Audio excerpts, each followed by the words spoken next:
in the morning, as early as 7 o'clock in the morning, he was here. The order of the chair is that he must stay. That is the order of the chair. So that in case he will be needed, he will be presented. He has no business leaving the premises without telling the chair. Now, it just happens to be coincidental na nung umalis siya, lumabas kaya itong nangyari ito. Hindi naman natin pinano ito, pati ako nagulat ka. In fact, I was bending over backwards to say that it was an oversight. I did not accuse anything, I did not make anything else out of it. I merely said it was an oversight on the part of Senator De Lima. But when I found out that he left, and according to him, he claims that his security would be compromised, I now have my doubts, I must confess. So, I hope he's listening, and I hope Senator Trillan is listening. I also instructed the OSA to try and get in touch with them to bring him back here. Because, obviously, he has to answer for lying to the committee, for misleading the committee. We take that seriously. I have always taken that seriously as chair of the Blue Ribbon Committee, and precisely we have detained people here for lying to the committee. I'm sorry, Mr. Chair. I feel constrained, or I feel compelled to react. There is some insinuation that there is some kind of I don't know how to, a deliberate concealment of fact. Now, I wasn't sure whether Mr. Matobato disclosed the filing of the criminal case when he testified. Perhaps he did not. So I saw my notes. There is such a claim. Now the next question is, probably he was not asked during the last hearing. And dito rin po sa notes ko, ang pagkakasabi mo dito ay kinasuhan ako ni Mirasol Marquez ng kidnapping, pero hindi ito umusad dahil walang record na pumasok ng bansa si Macdum at we were able to fix the case. Ito po ang nakalagay dito. So please, let's be careful, hindi po, wala po nanloloko sa inyo. Ako po, hindi po ako nanloloko sa inyo. We're accusing Matobato of fooling this committee, lying through his teeth, and then running away from it. Takes note of the seriousness of the situation right now. I feel very much betrayed by it, quite frankly. Not by Mr. Matobato, but by our fellow senators here as well. Everybody knows that I was going to hold this hearing, that we were going to go as far as we can. In fact, we had a recess. We continued after lunch. We continued after the sessions. And then when we called in the people from Davao, we had a recess. And he was still here at the time. But all of a sudden, when the dam broke, he's gone. If the Director General of the PNP can spend the whole day, and he's got a lot of things to do here, if the other officers of the PNP are here and stayed the whole day with us, day and night, morning and evening, if Senator Pacquiao, who is about to have a title bout, and that is no laughing matter.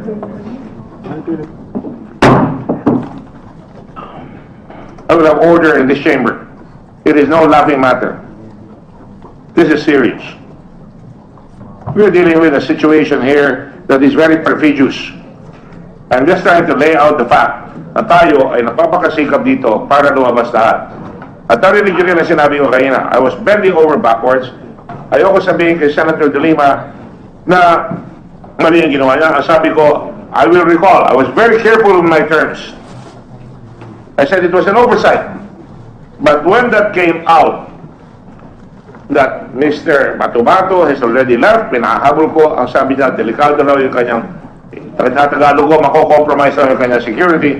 paano naman nagsususpect sa ako na para bang pinagkaisahan tayo dito? And that is why Mr. I Chair, cannot let that pass. Mr. Chair, Mr. Chair, Madam. is there an insinuation That's not an insinuation, it is a fact. that we deliberately That is a fact. allowed, or we deliberately? I'm a lawyer. I didn't even know that he left already. I'm a lawyer, and I know, I didn't even that know. there are vital facts in my case. When I'm presenting a case, when I'm presenting here, I have 4 or 5 people here telling me, in case I forget what we reviewed. And something as significant as that a witness came here, accusing people here, that together with a sergeant, with the SPO4, he garroted, he chopped down a victim. And yet, we are in possession, one of our colleagues is in possession of a note that says he was charged by the NBI. That is material concealment. I cannot make that pass. Kung ako may hawak niyan, and I think I can speak for most lawyers, that concealment is really despicable. It is even unethical. And so therefore, I have to express my umbrage at this very, very bad situation. Baka I hear Senator Lacson wants to terminate the proceedings here. I'm not even willing to do that yet. But you have a situation where a witness has blown the coop while everybody who has important things to do, from the highest police official in the country to our fighter who is known as the Pambasang Kamao, are here. And all of us, we were all aware, and you know, sinabi ko pa, when you work with me, we are going to finish this. In fact, I said 3 days, nagpaumanin pa ako kay Senator Lacson. Gusto ko matapos to, dahil nagagalit ang mga tao pag masyadong matagal. Pagkatapos bigla tayo nag-iimbestiga rito, tapos bigla lalayasan tayo, yung pala meron tinatago na sinasabi, ay meron na palang ebidensya laban sa kanya at siya ay sinahit ng NBI. Paano naman natin palulusutin yan? Paano natin patatawarin yan si And other Matobato? people, not including those whom he accused to have participated, allegedly have participated. Mr. Chair. That's deliberate. I'm trying to hold my temper here, but I'm sorry. I mean, I'm not going to be emotional here. I'm going to be deliberate. Mr. Chair, the Yes, Senator inquiry Lima. is not done yet. We are still establishing the facts. And there is a conclusion already that Mr. Matobato has been lying all along. Mr. Matobato has testified on a lot of things. So we're trying to determine which are factual, which are truthful, which are consistent with facts. Kung meron man pong yung mga sinasabing mga iba-iba, that's why we're trying to thresh it out. Kaya nga po tinatanong ko din po kayo. Pero wag ho kayong magbibigay ng conclusion na meron kami ditong sinasadya Mr. Chairman, na pinapaalis ho namin who siya. made first the conclusion? Isn't it you and Senator Trillanes? Kayo may conclusion ng una eh. That's why we allowed Mr. Matobato to testify and testify and testify kahit pabali-baliktad. We went backwards. But this is a major issue that we are Hindi po. facing now. Pabalikin po natin Mr. Chairman, si Mr. Matobato kung yun po ang Mr. problema Chairman. natin. Hindi ko po matanggap yun na ganyan na may mga insinuasyon kayo na sinasadya namin na pinapaalis. Unang-una nga po, Mr. Chairman, hindi ko po nalaman na umalis na. Kasi kanino pa nga ho siya dito. So anong oras, more or less what time ho siya umalis? At tayo So- kanina pa eh. Ano siya? Special ba siya? But we better Please, under the ask instruction. Senator Trillanes. Kasi meron mo siyang explanation. He is under the instruction But I was from the actually chair not waiting to for leave. him.